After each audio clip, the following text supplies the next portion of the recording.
go to Zazzle. I want you to go to Adobe first and use either a screenshot, or I'd prefer you use some sort of artwork that you made, some sort of artwork you produced.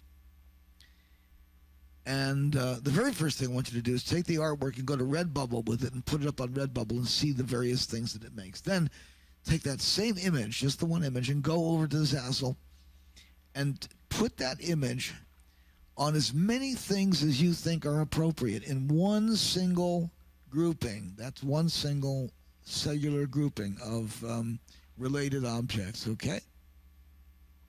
All related by the fact that they're all generated with this particular imagery that you have, this particular graphic. So one graphic, hopefully it's your artwork, and see what your artwork will do in different forms. What you're trying to do is shape-shift your artwork into saleable product.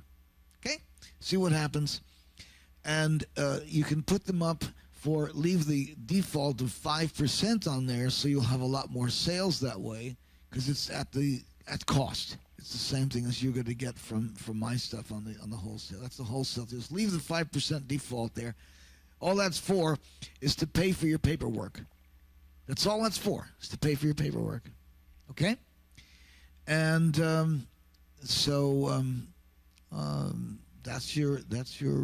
art class for the day. And you can generate that art electronically in Photoshop, or you can generate it some other way and scan it or photograph it in, or whatever it might be, or suggest it in if you like. There's various things you can do to bring a graphic in or to create a graphic.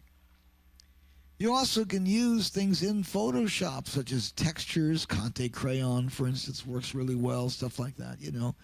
All kinds of crazy things you can do. Go out there and take a photograph of your front yard, then put it through a Conte Crayon process and make it look like it was done by hand, you know, as a sketch. It can be fun. Give that a shot and see. So a couple more things I'd like to talk about also.